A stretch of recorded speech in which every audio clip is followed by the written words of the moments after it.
My dad said I wasn't welcome in his new family. He told me to stop showing up for holidays, so I bought the house next door. Like genuinely, I feel like I just got kicked in the chest by someone who was supposed to protect me. My own dad looked me in the face and told me I wasn't welcome in his family anymore. His family. As if I wasn't his daughter. So okay, a little context before I spiral. My parents divorced when I was 16. It wasn't messy, at least not outwardly. My mom got the house, my dad got a new apartment, and shared custody basically meant I saw him every other weekend and on holidays. I didn't hate him or anything. He wasn't a bad dad, just emotionally distant. But he showed up when it counted, you know? He helped me with my science fair project in 10th grade, took me to my first concert, taught me how to change a tire, so I always thought we were okay. And then Michelle came into the picture. Y'all, Michelle is the kind of woman who wears pearls to a pool party. That's the vibe. She's polished, she's cold, and she gives off that I drink green juice and judge people silently energy. I tried, okay? I really tried to like her. I brought her a candle from this cute little boutique I love. She looked at it like I handed her a dead rat in a gift bag. She never said anything directly mean. It was always that passive crap. Like, once I showed up in ripped jeans and she goes, "Oh, that's a bold choice for dinner." Or she'd call me by the wrong name. My name is literally 3 letters. How do you mess up, Meg? And then she moved in with her 2 kids, Kyle and Bella. Teenagers. Moody. Glued to their phones. I didn't expect instant bonding, but they acted like I was this weird outsider crashing their Netflix night. Bella called me the visitor once. Kyle asked my dad if I was his stepdaughter. Like, huh? I'm the bio kid here, babe. But still, I kept showing up. I'd bring over food. I helped decorate for holidays. I never came empty-handed. My dad stopped reaching out, sure, but I figured he was busy. Life gets hectic with teenagers, I get it. Then Thanksgiving happened. I texted my dad a few days before. "Hey, what time should I come by? Can I bring pie?" No answer. I waited. A day passed. Then another. Finally, he texts, "Can we talk?" I knew. Right then, I knew something was off. He never says that. Never. So we meet up at this bland coffee chain near his house. He shows up late. Doesn't even look me in the eye. And y'all, what came out of his mouth? I'm still processing it. He goes, "Michelle feels like it's been difficult integrating you into the family." I laughed. I literally thought he was joking. I was like, "Is this a weird joke? What are you talking about?" He just shakes his head like I'm the one being dramatic. Then he drops it. "We think it might be best if you gave us some space. From Thanksgiving? From holidays?" I go, "So I'm not invited for Thanksgiving?" And he goes, "It's not just Thanksgiving." Y'all, I swear I blacked out for a second. My ears were ringing. I felt like someone had poured ice water down my spine. Then he said, and I quote, "You have your own life now. You don't need to keep holding on to this version of family that's changed." Like I was delusional for thinking I still belonged. I was quiet for a full minute. I couldn't speak. My throat closed up. I said, "So that's it? I'm just not part of your family anymore?" And he had the audacity to say, "It's not like that. Bro, it's exactly like that." And then he ends it with, "I hope you understand." No, I don't understand. I don't understand how your daughter becomes a stranger just because your new wife doesn't like her. I don't understand how you can erase me to play house with people who weren't even in your life 5 years ago. I don't understand how you sit across from me and look calm while breaking my heart in half. I didn't cry in front of him. I just stood up, walked out, got in my car and screamed until my voice cracked. I drove around for an hour with no destination. I just wanted to disappear. I spent Thanksgiving alone. I ate boxed mac and cheese on the couch in pajamas while watching Elf and trying not to lose it every 5 minutes. My mom was out of town. My friends were all busy with their own families. And me? Yeah, I was giving space. But here's the thing. It did something to me. It hurt, like deep bone-level hurt, but under that pain was something else. Spite. Petty, unshakable, ice-cold spite. Because if they wanted space, I'd give them space. But not the kind they could ignore. Oh no. I was gonna be right there. Every Sunday. Every holiday. Every time Michelle tried to play happy family in her little backyard brunches with the charcuterie boards and glass pitchers of sangria, I'd be close enough to wave. Because you don't get to kick me out and forget me. You don't get to pretend I never existed. And babe, you especially don't get to erase me when I just bought the house right next door. Okay, so boom, I bought the house next door. Like I really did that. And before y'all ask, yes, it was petty. It was delusional. It was a somebody check on this girl because she might be spiraling level move. But listen, when someone tells you that you don't belong in their life anymore, you either shrink and disappear, or you remind them exactly what they're trying to forget. I picked option B. So here's how it went down. I was still in my feelings after that. "You're not welcome anymore" coffee date with my dad. I was doomed scrolling Zillow at 2 a.m., not looking for anything serious, just hate browsing real estate like a broke little hater. And then I saw it. 4 beds, 2.5 baths, oversized porch, white shutters. And it was right next door to my dad and Michelle. Like literally next door. It was a foreclosure. The couple who lived there before got divorced or moved or something, I didn't care. All I knew was that it was empty and on sale for below market price. First I was like, no, absolutely not. That's crazy. That's Lifetime movie energy. But then I started thinking, why shouldn't I? I've got decent savings. My credit is good. I've been planning to move out of my tiny apartment for over a year now. And let's be honest, the idea of watching Michelle's entire aura short-circuit every time I watered my plants on the porch, that was priceless. So yeah, I called a realtor the next morning. I didn't even tell anyone. No friends, no mom, no coworkers. I was moving like a secret agent. The realtor was like, "It's a fixer-upper, just so you know," and I was like, "Sweetie, I'm not here for marble countertops. I'm here for revenge." We toured it the next day. And listen, it wasn't cute. The walls were this weird peach color. There was a crack in the kitchen ceiling that looked like it had a backstory. Carpet upstairs smelled like someone's regrets. But I didn't care, because every time I looked out the living room window and saw Michelle's rose garden, gave me life. Within 2 weeks, I made an offer, got accepted, and 2 months later, boom, I was a homeowner. I moved in quietly. No housewarming party. Just me, a U-Haul, and my cat Oscar looking deeply confused. The first day, I stood on the porch and waved when Michelle pulled into their driveway. She froze. I smiled. She pretended she didn't see me. But her face? I know that face. It was giving glitch in the Matrix. Then came my dad. He came outside that Sunday, looked over, saw me adjusting my patio furniture, and his whole body did this little what the F flinch. I waved again. No response. That was the first of many awkward encounters. Let me give you a quick montage. I mowed the lawn in leggings and a tank top and caught Michelle spying on me through her kitchen window like a Sims character with maxed out paranoia. I started jogging every morning at the same time her daughter Bella waits for the school bus. Coincidence? Sure. I painted my mailbox hot pink, just because. But here's the thing, I wasn't being mean. I never said anything. Never knocked on their door. Never made a scene. I just existed. Loudly. Right next door. And apparently that was enough to send Michelle into full panic mode. Because one Sunday, I'm chilling on my porch with coffee and a Sudoku book, don't judge me, and I hear them in their backyard having brunch. I can hear Michelle whisper yelling like she's trying not to cause a scene but definitely causing a scene. She did this on purpose. She's trying to ruin our peace. This is harassment. Y'all, I live here. What are you talking about? My dad, being his usual spineless self, just kept saying, "It's not ideal, but there's nothing we can do." Nothing you can do? Exactly, babe. So now this weird standoff begins. They start putting up privacy hedges. They plant these ugly little trees along the fence line like they're building a botanical fortress. One time, Kyle even yelled across the yard, "Don't you have anything better to do?" I yelled back, "Not really." And honestly, I didn't. Petty became my full-time job. But here's the part that really started to mess with me. The more I watched their little family try to pretend I didn't exist, the more I started realizing how much I actually mattered. Like, if I was so irrelevant, why were they rearranging their entire lives just to not look at me? Exactly. And the more I saw it, the less angry I felt. Don't get me wrong, I was still heated, still grieving, but that heartbreak, it was slowly turning into clarity. 'Cause watching my dad not defend me, that did something permanent. Like, I used to think this was about getting back at them, making them uncomfortable, showing them I couldn't be erased. But now it was about proving something to myself, that I could exist on my terms, right next door to the people who tried to shrink me. 'Cause you know what? You don't get to cut me out and still live rent-free in my head. I'm not a side character in your happily ever after. I'm the main event. And this was just the beginning. So guess what Michelle tried next? She legit tried to get me evicted. From my own house that I bought with my money. Like, how do you have that much audacity in one body? I'm honestly still impressed. Let me walk you through the chaos because the delusion was wild. At this point, I'd been living next door for about 3 months. Things were quietish. Meaning I hadn't lit anything on fire, and Michelle hadn't thrown holy water at me yet. So we were doing okay, all things considered. But I started noticing stuff. Like weird stuff. First, there were the accidental trash can rollovers. I'd take mine out Sunday night, and come Monday morning, Michelle's would somehow be tipped over directly in front of my driveway, blocking it every time like clockwork. Then came the HOA drama. Now listen, I knew moving into this neighborhood meant dealing with an HOA. I hate them with the fire of 1,000 suns, but whatever, I was ready to deal. What I didn't expect was to get a violation notice for things that were insane. Like, law not consistent with community standards. What does that even mean? Excessive front porch decorations. Babe, it's a pumpkin and a welcome mat.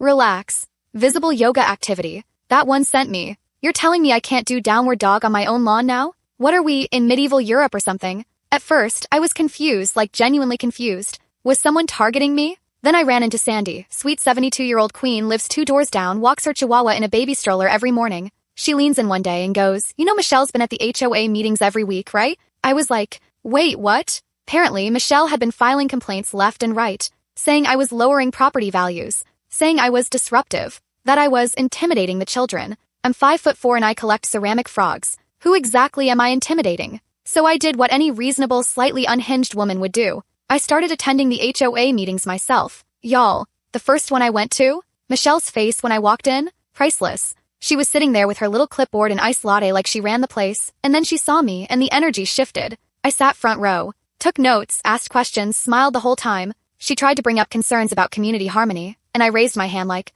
"Hi, just wondering if it's considered community harmony to file 4 bogus complaints about your neighbor in 1 month?" The silence was loud. The HOA board was like, we'll circle back on that."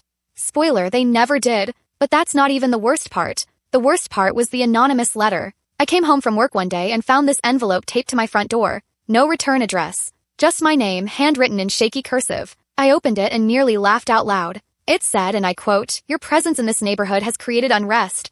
Perhaps you'd be happier elsewhere." Y'all, they really tried to write me out of my own zip code. I kept that letter. It's pinned to my fridge now, right next to my homeowner of the month certificate I made myself on Canva. Because if you're gonna be petty, be organized about it. At this point, the gloves were off. I stopped playing nice. Not in a mean way, just in a "you're not gonna bully me out of my own house" kind of way. I repainted my door. Bright teal. On purpose. I put up solar lights, the kind that flicker at night like fairy wings. Bella told Kyle they gave her nightmares.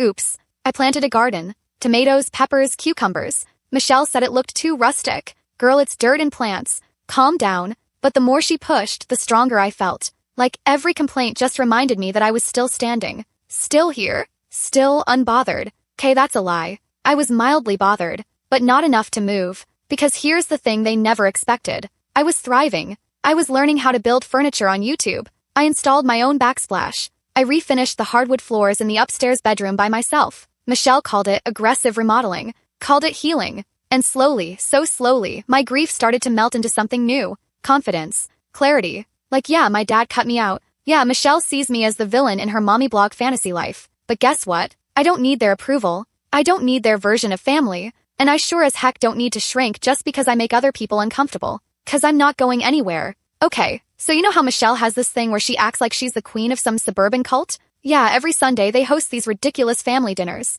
I'm talking matching tablecloths, a new Pinterest recipe every week, candlelight like we're not all living under LED bulbs. And every single week I'd see them through the fence, clinking glasses, laughing extra loud like they were in a commercial for gluten-free ravioli or something. And me? I'd just sit on my porch sipping my little iced tea, watching, listening, pretending it didn't bother me. Spoiler alert, it did. It actually hurt. I used to be part of those dinners. Like maybe not every single one, but enough that it became routine. Enough that my dad used to text me, "Bring your favorite salad," or "Don't be late, Kyle's doing his terrible impression of Gordon Ramsay again." Now it was radio silence. Week after week, nothing. It's like I'd been erased. And okay, I know I bought the house next door. I know I waved like a Disney villain every time Michelle pulled into her driveway. I get that I'm not exactly giving low-profile energy. But still, I'm his daughter. And he was throwing Sunday dinners for people who weren't even in his life 5 years ago while I sat 10 feet away like a stray cat on the porch. So yeah, one Sunday I broke. I was outside watering my little tomatoes trying to mind my business when I heard Michelle say, super loudly on purpose, "It's so peaceful now that things have settled down." And I snapped. "You want peace, Michelle? Let's crank the volume." That same week, I started planning my own dinner. I called up my friend Riley, who is basically Martha Stewart if she had a side hustle in psychological warfare, and I was like, "Babe, I need ambience, I need drama, and I need a playlist that says you pushed the wrong daughter." She delivered. We turned my backyard into a full-blown fairycore fantasy. String lights, foldable tables with mismatched chairs because I'm quirky like that. I got charcuterie boards, I made grilled chicken sliders with mango chutney. I don't even know what chutney is, but it felt right. I invited everyone. My coworkers, my old college roommate, my boss, who showed up with a bottle of wine and a scandalous story about her ex. Even Sandy, the HOA grandma, came through with her lemon bars and gossip. We were loud. We were unbothered. We played Beyoncé at a respectful but noticeable volume. And at one point I gave a toast that went to chosen family, because sometimes biology gets it so wrong. You should have seen Michelle's face peeking through the blinds. You'd think I kicked a puppy. Her jaw was on the floor. About halfway through, someone asked, "Isn't your dad, like, right over that fence?" I laughed and said, "He is, he just doesn't consider me part of the family anymore." Table went silent. I didn't even mean to say it like that, it just slipped out. And suddenly everyone was looking at me with that "wait, are you okay?" energy. You know the one. Like they weren't sure if I needed a hug or a crowbar. So I just shrugged and said, "It's fine." He made his choice. I'm making mine.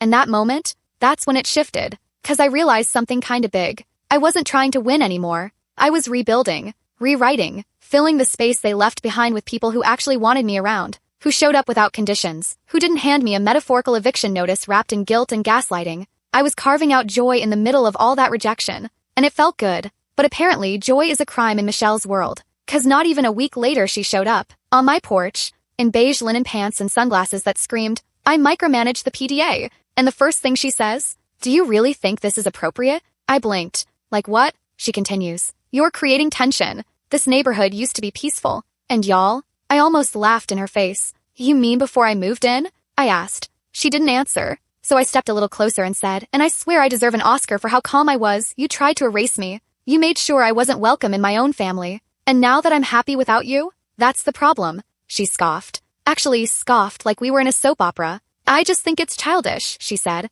So I smiled, the fakest, brightest smile I could manage, and said, "Well, lucky for you, you don't have to come to my parties." And then I closed the door. And when I turned around, Riley was standing in the kitchen with a martini going, "Okay, but can we make "You don't have to come to my parties" a t-shirt? Honestly, yes, we can. And I'll wear it every Sunday. Because if you're gonna be the villain in someone's story, you might as well have the better guest list. So after months of silence, drama, HOA pettiness, and emotionally weaponized lemon bars, guess who shows up at my door? Crying. Not Michelle. No, she'd rather spontaneously combust than show emotion in public. It was my dad. Yeah, my actual father was standing on my porch in jeans and a windbreaker that made him look like a lost little league coach, eyes red, holding a set of keys like he forgot what house was his. It was a Saturday night. I was literally in the middle of marinating chicken. I opened the door, fully expecting DoorDash or maybe Sandy with more gossip. Instead, I got a dad-shaped emotional disaster. He just stood there for a second, didn't say anything, just looked at me like he was seeing me for the first time in years. And I froze, because my first instinct was to comfort him, like muscle memory. My real self, the version that existed before all the BS, wanted to go, "Hey, what's wrong? Are you okay?" But I stopped myself, 'cause I remembered the diner. I remembered him saying I wasn't part of this version of family. I remembered Thanksgiving, sitting alone in pajamas, crying into mac and cheese while they passed cranberry sauce like I didn't exist. So I didn't say anything, I just waited. And finally, he spoke. I messed up. He didn't even try to make it poetic. I leaned against the doorframe, crossed my arms, said nothing. So he kept going. "Michelle and we got into a fight. About you." Pause. "She said she was tired of me bringing you up, that it was disruptive, that she didn't sign up for a stepdaughter I kept defending. She told me to let it go or move out." I blinked. "Wait, you were still defending me?" He nodded, and I didn't know what to do with that, because I thought he cut me off, that he didn't care, that I'd been screaming into a void all this time, just trying to prove I existed. But apparently he was listening, he just didn't fight loud enough for me to hear. He sat down on the porch bench, the one I spray-painted teal just to tick Michelle off, and put his head in his hands, like he was carrying 10 years of mistakes and only just realized how heavy they were. And then he started telling me stuff I wasn't ready for. He said he never meant for it to go that far. That Michelle had this way of twisting things, making him feel like setting boundaries was choosing sides, and every time he tried to include me, she'd pick a fight that lasted days, that it wore him down, that he felt like he had to choose peace, even if it meant losing me. I swear, something in me cracked open when he said that. 'Cause y'all, that's the thing right there. That's the real reason people hurt each other. He said he came over because he realized he hadn't been able to look at himself in the mirror since the day he let me walk out of that diner, and that the only reason he hadn't come sooner was because he thought I hated him. I didn't even know what to say to that. I wanted to scream, "You should have come anyway." I wanted to yell, cry, throw every word I'd written in my phone's notes app at 2 a.m. while crying in the dark. But instead, I sat next to him and said, "I don't hate you, but you broke something and I don't know if it can be fixed." He nodded, didn't try to argue. "I just want to start over," he said. "If you'll let me." Now look, I'm not stupid. This man still chose Michelle over me, repeatedly. He let her rewrite what family looked like and erased me in the process. You don't just hug it out and move on like that's nothing. But at the same time, this wasn't performative. He wasn't making excuses, he was just sitting in the mess he helped make, finally owning it. And that mattered. I didn't say yes and I didn't say no. I said, "You can come over for dinner next week. That's where we start." And he cried again. Like actual tears. Y'all, I'd seen my dad cry maybe twice in my entire life, once when his mom died and once when our dog got hit by a car. So yeah, it hit deep. He stayed for maybe 10 minutes. And you know what? That was enough. That was real. But when he left, and this is the kicker, Michelle was standing in their yard like she already knew what was happening, like she saw the whole thing unraveling and didn't even flinch. And that scared me more than anything, because while my dad was over here crying and trying to clean up his mess, Michelle? She wasn't done yet. So after my dad's emotional breakdown on my porch and that awkward maybe kind of reconciliation moment, I really thought we were turning a corner. Keyword thought. 'Cause Michelle? That woman was not about to go down quietly. Nope. She came for me. And honestly, I think she'd been waiting, watching, calculating her next move with the precision of a Bond villain in a pastel cardigan. 'Cause less than a week after my dad came over crying and asking for a second chance, I got a letter. Again. Except this time, it wasn't scribbled in unhinged cursive. It was from a lawyer. Yeah, Michelle got a whole lawyer involved. At first, I thought it was a joke, like one of those fake TikTok pranks where someone pretends to serve papers to their sibling for eating the last slice of pizza. But no, it was real. Watermarked letterhead, fancy envelope, the whole deal. Inside, a formal complaint stating that my behavior was disruptive to the well-being and mental peace of the household adjacent to my residence, and that I was engaging in activities with the intent to provoke and harass. I laughed for like a full 45 seconds. 'Cause what? My activities? Girl, what am I doing, hosting mosh pits in my garden? Apparently yes, according to Michelle's new fantasy novel. She listed stuff like loud outdoor gatherings, visually disruptive yard decor, inappropriate gestures during family events. Pause. Inappropriate gestures? I waved Michelle. Calm down. She also included screenshots of my Instagram, a picture of my teal door, a selfie with Riley caption brunch better next door, and a boomerang of me holding a sparkler on my birthday. It was giving unhinged stalker scrapbook. She was accusing me of creating an atmosphere of tension and engaging in targeted emotional provocation. Y'all, I'm sorry, but is targeted emotional provocation not the name of the game when your stepmom tries to erase you from your own family? Like, make it make sense. Anyway, my first instinct was to burn the letter and throw glitter at their mailbox. But I didn't, because I realized something. Michelle was spiraling, and spiraling people make mistakes. So instead of reacting, I got strategic. I sent the letter to my own lawyer, who, by the way, is a legend. Her name's Tasha, she wears cheetah print heels to court, and she took one look at the letter and said, "This isn't a lawsuit, it's a tantrum in Times New Roman." Tasha drafted a very professional response that basically said, "This is not harassment, this is a woman existing on her own property and waving occasionally. You will not silence her or scare her. And if you try to escalate this again, we'll have a field day in court." We sent it. And you know what I did after that? I planned my biggest, boldest move yet. It started with a Sunday dinner invite. But not just any invite, I created actual printed invitations on thick cardstock, the fancy stuff, with gold foil letters that said, "You are cordially invited to a celebration of reclaimed peace." I delivered them to every single house on the street, all 22 of them, except Michelle's. That one I framed. I hung it up on the tree in my front yard with twinkle lights and a little arrow pointing to my house that said, "This way to joy." The theme? Petty picnic. Dress code? Sundresses and shade. I set up a DIY taco bar. I had a DJ, okay fine, it was just Riley with a speaker and a Spotify playlist labeled Vibes Only. People came. Like actually came. Families brought kids, my coworkers rolled up, even the HOA president showed up and said, "I've never seen the neighborhood this lively." And I stood there, in my garden in a yellow dress, holding a plastic cup of rose, watching Michelle peek through her blinds like the ghost of brunches past.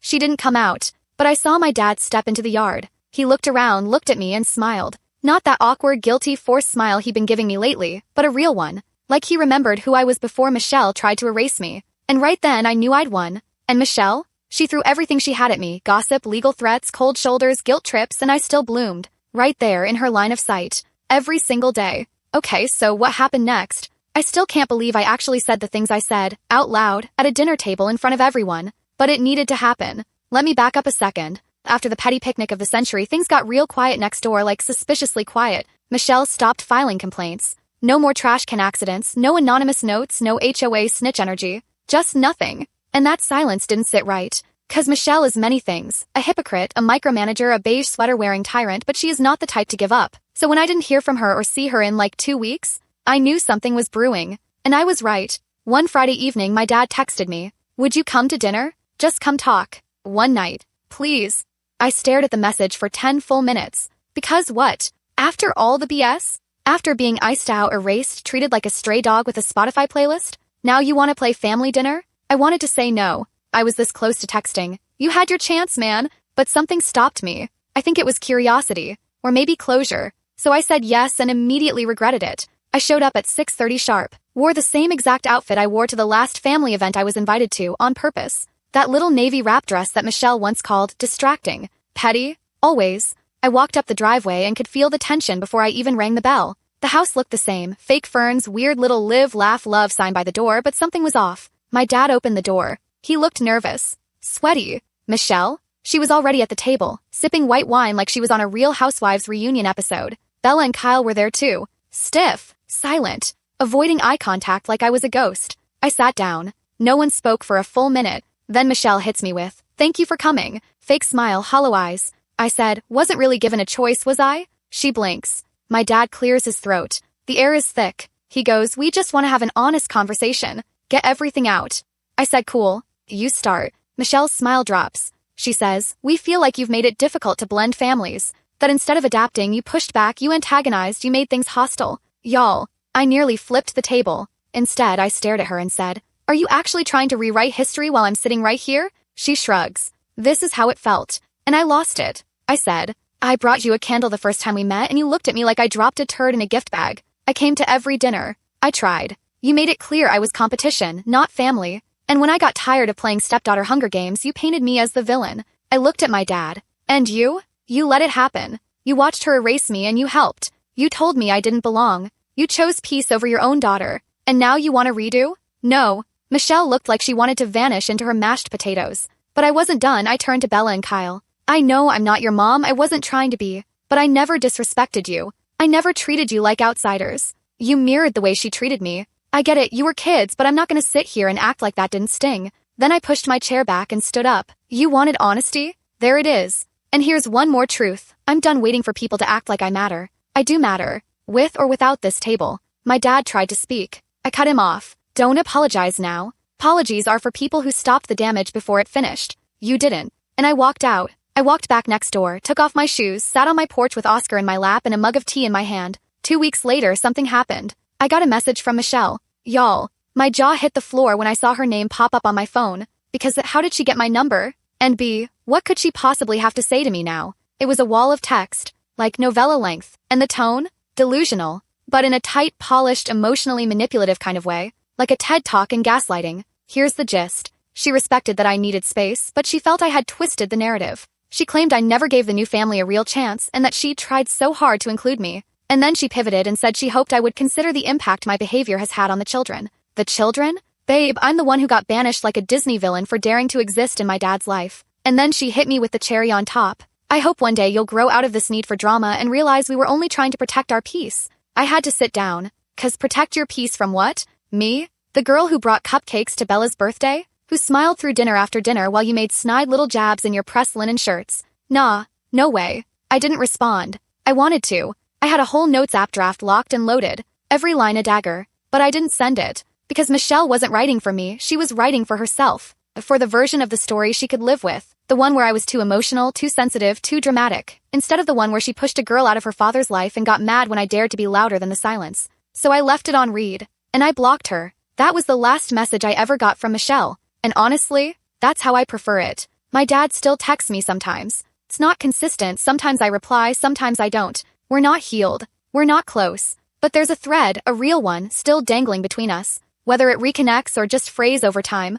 I'm not sure yet. But here's what I am sure of. I survived being cut out, I survived being made into a problem, I survived watching someone rewrite my family and pretend I was never in the first draft. And not only did I survive it, I rebuilt from it. I painted my house in bright colors. I planted joy in the garden she tried to poison. I made friends, built community, created rituals and dinners and Sunday peace that had nothing to do with their approval. I waved from my driveway. Every Sunday. Not to be petty, not anymore, but to remind myself that I still exist. Proudly. Next door to the house that tried to forget me. And if that's not the pettiest plot twist ever, then I don't know what is. So here we are 1 year later. I'm sitting on the same teal-painted porch that started this whole thing, the one Michelle once called an eyesore. I'm barefoot. It's Sunday. There's music playing low from the Bluetooth speaker. Oscar's curled up in his usual spot by the planter, and I just finished prepping dinner for 6 people who actually want to be here. I've got fresh basil in a jar, a candle that smells like lemon cake burning on the table, and for the first time in a long time, I don't feel like I'm performing for anyone. This is what it looks like when the storm clears. But let me be real with you, it took everything in me to get here.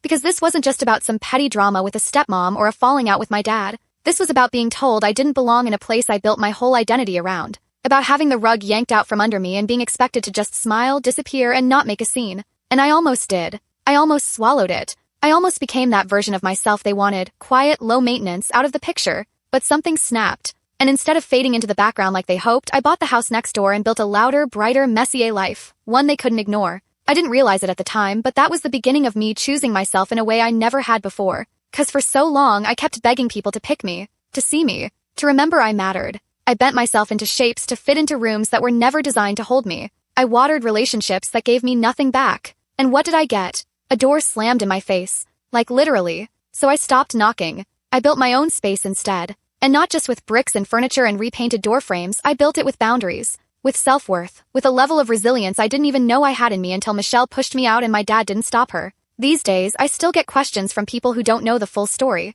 Neighbors will say things like, "So, are things better with your dad, or you and your stepmom getting along now?" And I'll just smile and say, "We're exactly where we need to be." 'Cause the truth is, I don't need everything to be fixed.